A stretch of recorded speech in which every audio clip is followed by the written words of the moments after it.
Check 1, 2. Good evening, everyone. Chris Mercado from the Office of Strategic Planning. Just a few opening house notes. Please take a moment to notice the exit signs around you. Primary exit will be straight back to the auditorium.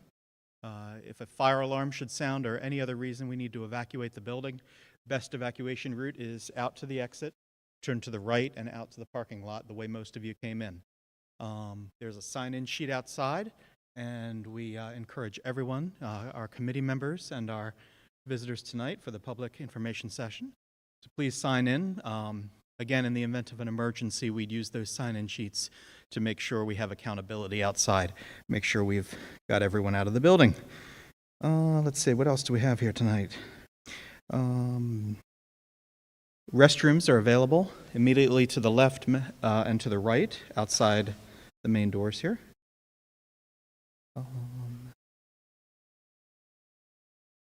COVID mitigation strategies tonight. We do have masks available if anyone would like them. Disposable masks are available at the sign-in sheet table. There are also some hand sanitizer stations around. Mask policy is not required for BCPS at this time, but we do request everyone respect each other's personal preferences for mask use and social distancing.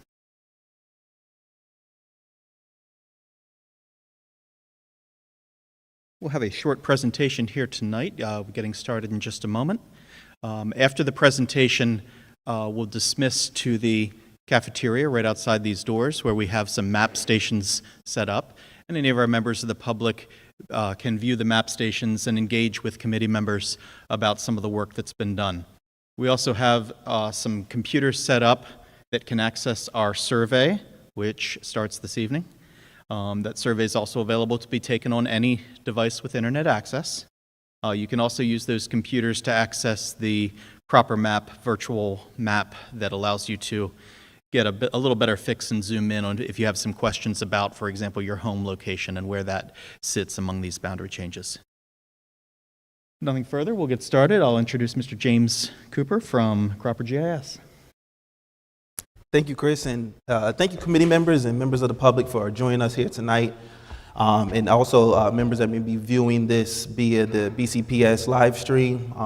Your participation in this process is crucial and it's much appreciated, so thank you for coming out. So tonight's purpose we have here, we want to kind of give the community and members of the public a good understanding of how this community-based boundary study process has been working, some of the work done to date by the committee members. We also want you guys to review some of the draft options that the committee has brought forward for tonight in regards to this boundary study. And very important and crucial to this process is we want the members of the public to complete an online survey that's related to these options that we will summarize and provide valuable input for the committee members to evaluate and make decisions moving forward. So just a little understanding of the boundary change study process. It's guided by policy and Rule 1280. It's facilitated by an independent consultant, Cropper GIS Consulting. This process is driven by community committee that includes principals, teachers, and members of the community that happen to live within the boundary study area. And throughout this process, we want to take an objective examination of all data in a collaborative and deliberate in order to create options with the engagement of the greater community in order to recommend a single option to the Board of Education in February of next year. So just a little background on the facilitator. I myself is James Cooper. The business the independent consultant that is involved in this process is known as Cropper GIS Consulting. We specialize in K through 12 school planning. That's our backbone, that's our business. That's where we bring our expertise of best practices in order to facilitate these processes to develop the best results moving forward for districts. The company is led by and developed by Matthew Cropper. He's located here.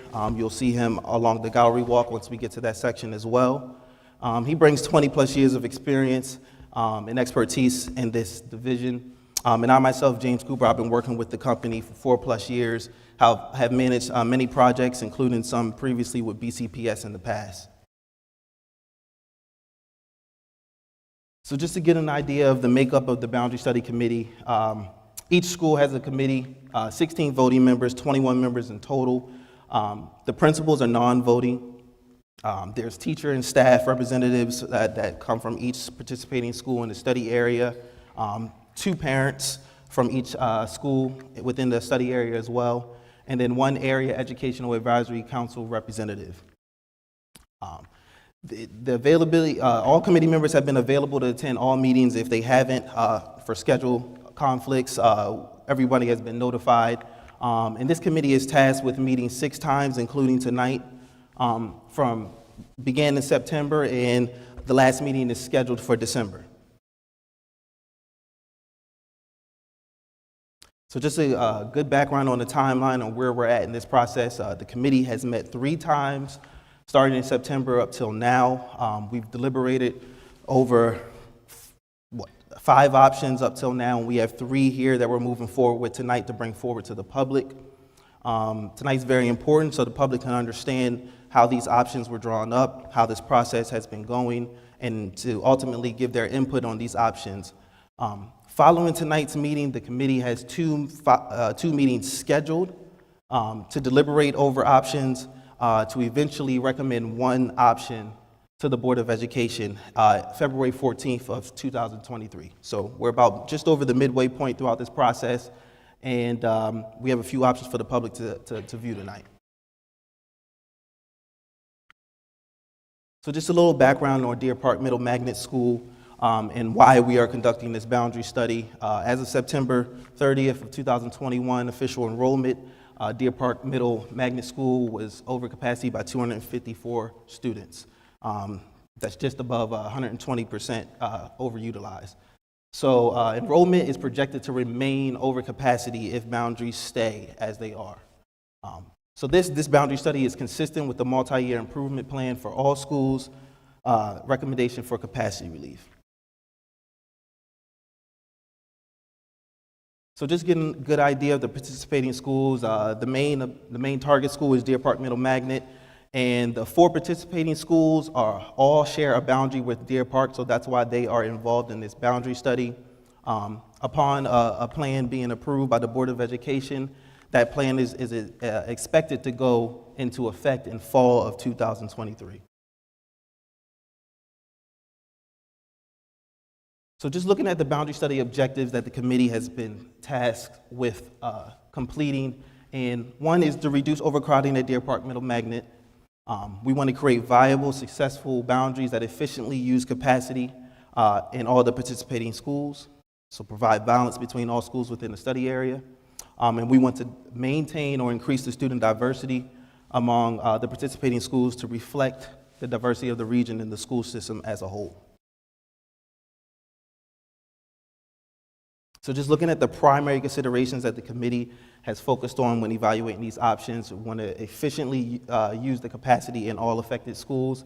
And once again, we want to maintain or increase the diversity among the schools within the study area.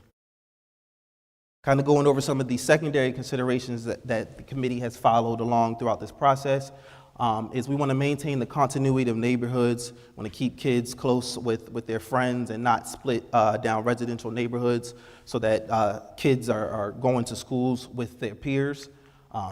We want to understand and recognize the impact of transportation and pedestrian patterns on students, so try to preserve walk zones throughout this process. And be cognizant of bus routes when it comes to getting to isolated areas within the study area. We want to minimize the number of times any individual students are reassigned.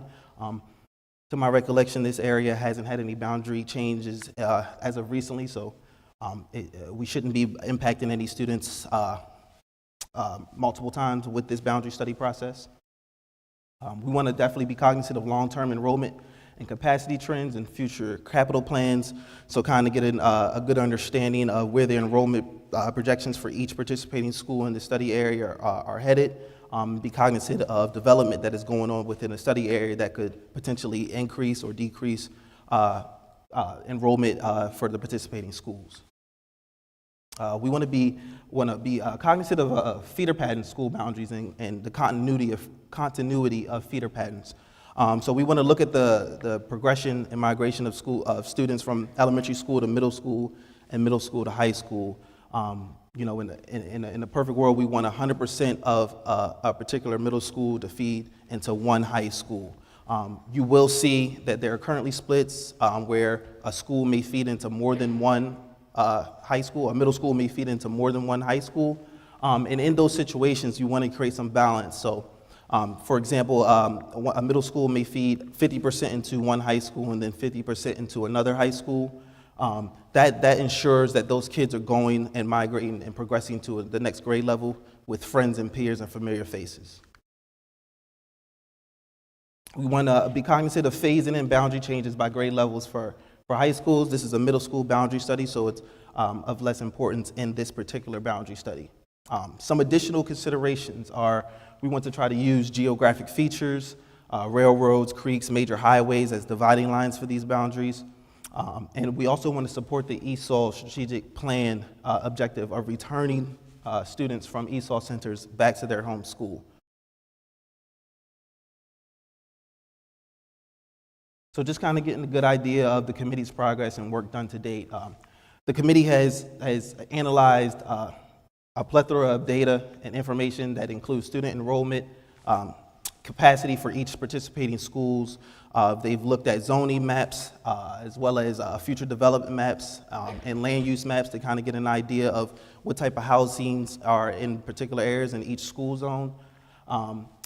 They've looked at the student diversity. We've analyzed demographics to kind of get a good makeup of what each school's demographic makeup is, as well as the average for the entire study area. And then they've also been cognizant of the walking zones for each school to help preserve those students that are able to walk to their school. The options that you will view tonight, they're all drafts, and they have been drafted throughout this entire process. Continued dialogue and consideration of new data is always encouraged. And the committee is charged to recommend one option to the Board of Education. Nothing is final until the Board of Education approves the plan. So we have 2 meetings following tonight's meeting. The committee still has 2 meetings scheduled. So there's still some deliberation between the committee where these options that you see tonight may change moving forward.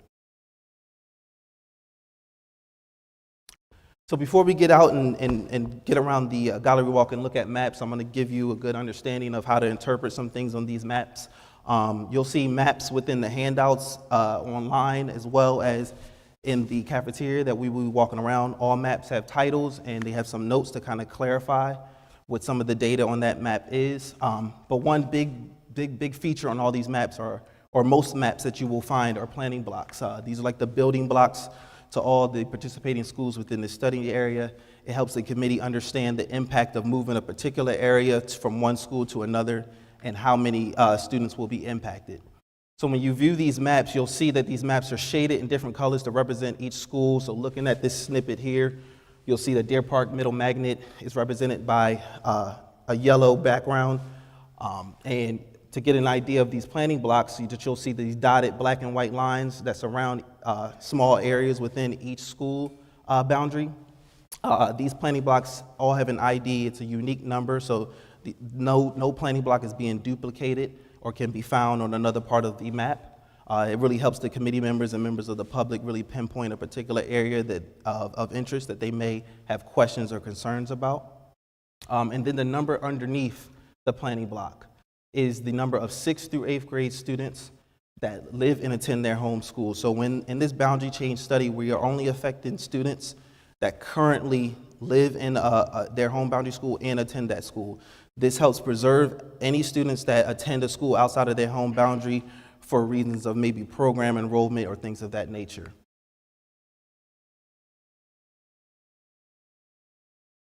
So now I'm going to go over some statistics. You'll see handouts online for each meeting that the committee has reviewed at every meeting. And then also there's table plots out in the cafeteria that outline all the statistics that are in the handout that you can view that are accompanying the maps.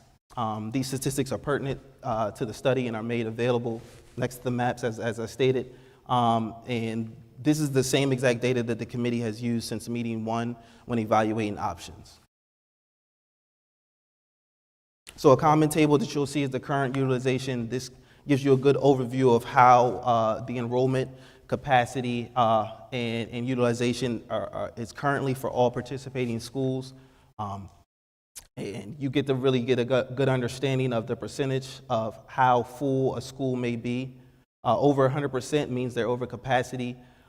This column here with the plus minus gives you the indication of how many seats are not available or versus available. So when you see a negative 160 here for Franklin Middle School, that means that Franklin Middle School currently has about 160 seats available for students to come into that school. So you can kind of get a good understanding that there's some potential for relief from the surrounding schools in regards to Deer Park, which is currently at 126% when you include the ESOL students that will be returning to their home school. Here you'll see is the estimated enrollment table. This gives you a good indication of how many students, head count of how many students are at each individual school. And you can kind of get a good understanding of the total amount of seats that are available within the study area and then how many students are going to be attending each individual school and each option. I like this table, but this table here, it gives me a better understanding of the impact of these options and what these boundary changes will do to the enrollment at all the participating schools. So to give you an example here, when you look at option A, the estimated utilization at option A for Deer Park Middle Magnet is 99%. So you see they get significant relief in these options across the board compared to where Deer Park is currently.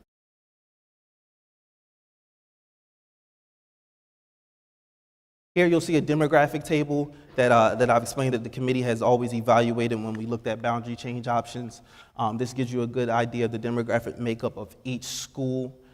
Tables that are blacked out, or columns or cells that are blacked out are information that is redacted because it's less than 5%.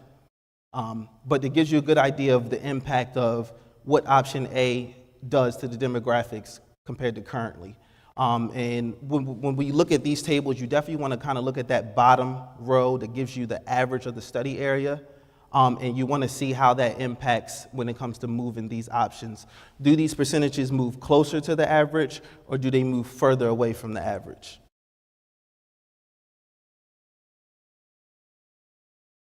Here's student impact tables. You'll see these to get a good understanding of how many students are actually going to be impacted by these boundary change options. So when you use each individual option has an impact table. There are rows that are highlighted in green, which show that no students are impacted. So the left column shows what the current boundary is, the middle column shows what the boundary would change to, and then the right column shows how many students are being moved or staying home in that option. So when you look here at option A, Deer Park Middle Magnet is estimated to send 52 6th through 8th grade living attendant students to Franklin Middle School. And they're also expected to send 278 students to Northwest Academy in option A. This table up here kind of highlights the sum of these pink rows to give a total count of the impacted students. All these options definitely give relief to Deer Park Middle Magnet School without impacting the minimal amount of students as possible.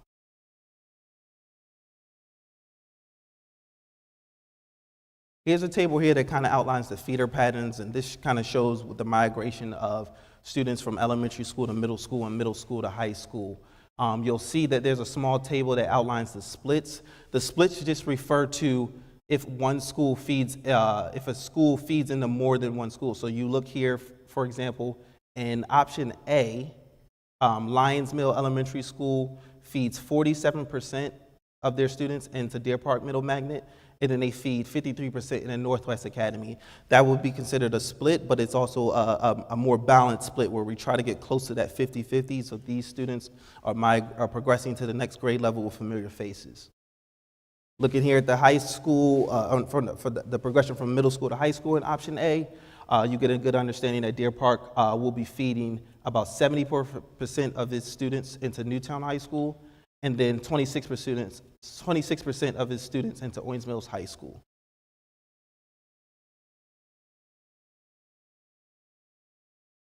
This table just outlines the walk zones. I stated earlier that these options and the committee have done a great job in making sure that they preserve all the walk zones so that all students that are currently living within a walk zone are not impacted and can continue to walk to their school.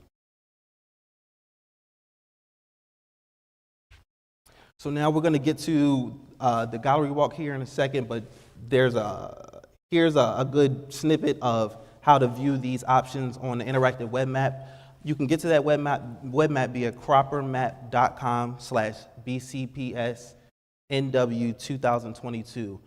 This will bring up the current boundary of this study area, and then there's also tabs where you can click on each option to kind of highlight where they change.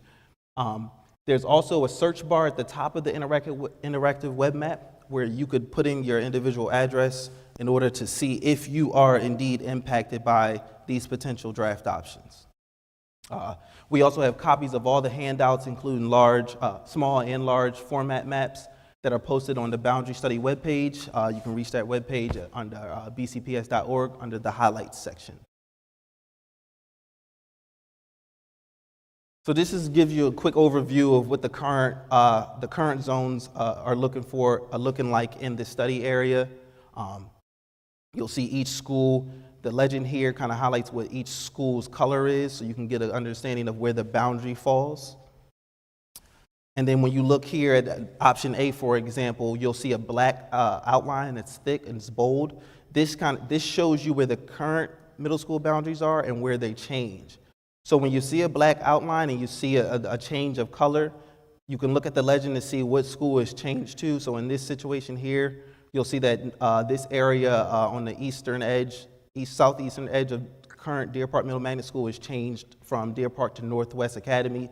And it gives you a good idea of this kind of flick back and forth to see where changes occur. When looking at option B, you'll see that the Northwest Academy area is the same as option A. All three options have the same boundary for Northwest Academy. Where the changes really do occur is up in this central northeast area of Deer Park, Middle Magnet, and Franklin. You'll see that there are a few planning blocks that differ from one another as you progress from option A to B and to C. And to just kind of give you a good snippet of where these changes occur, this shows that northeast area of currently Deer Park Middle Magnet School and where these changes occur. So you can get an idea of what planning blocks will be moving from Deer Park to Franklin in each option. These areas differ, like you'll see here in option B, it's planning block 158, where you'll see, I believe that's South Tollgate Road is where you'll see that change compared to option A, where it doesn't change, that stays Deer Park Middle Magnet. And in option B, that area along South Tollgate Road changes to Franklin. When you look here at option C, that stays the same as in option C. This planning block 158 stays in Deer Park, but you'll see planning block 157 changes, and that's along Redbrook Boulevard, where you'll see a community that will be moved to Franklin in option C. So these options are very, very similar to one another, minus some subtle changes along the way. So now that definitely concludes the majority of the presentation. We have a detailed review of maps here in the cafeteria that at the conclusion here in a few minutes, we'll walk out there, committee members, BCPS staff, the consultant, myself, James Cooper, Matthew Cropper, will be around the maps and plots and table plots to answer any questions that any members of the public may have in regards to these options or the process. And want to remember that although answering questions is very important tonight, we really encourage for the public to provide feedback via the online survey for the committee's benefit. The committee will be reviewing the results of that survey at our next meeting towards the end of November, and that input is valuable in making and having the committee be able to understand the public sentiment in regards to these options tonight. And once you want the public to be able to stay informed throughout this process, please be able to visit bcps.org The link can be found under the resource tab at the bottom of the page. Please submit comments via the Deer Park Middle Magnet School Boundary Study comment form. You're available to observe all meetings in person or via the BCPS live stream. And definitely want you to participate in the online survey. That survey will be live from starting tonight, October 26th, and will be live until November 14th, 2022. It's available in English, Spanish, Nepali, and a few other languages at your request. And it can be taken via any PC or mobile device that has internet access. And again, we would encourage the public to attend the Board of Education public hearing that is scheduled for March 1st of 2023. So our next committee meeting is scheduled for Wednesday, November the 30th. At that meeting, the public is encouraged to attend or view via BCPS live stream, but they cannot participate during that committee meeting on November the 30th. And that meeting, the committee will evaluate the results of tonight's public information session and the survey that will run for the following 3 weeks, and then continue to deliberate over options in order to eventually recommend a plan to the Board of Education in February of 2023. Thank you all.